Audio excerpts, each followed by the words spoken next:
چا چې اودس وکړو او ښایسته اودس وکړو. ښایسته اودس څه ته وایي؟ چې اوبه پکې ډېرې واړوي، چې د پیغمبر په طریقه یې محمدي اودس.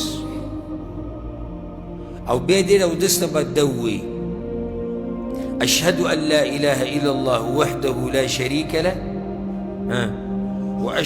وأشهد أن محمدا عبده ورسوله. چې دی ووایي: فتحت له 8 أبواب الجنة يدخل من أيها شاء.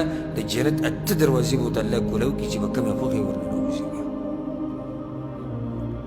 دا فضیلت د هغې نه اوچت شو چې صرف په یو ذکر باندې.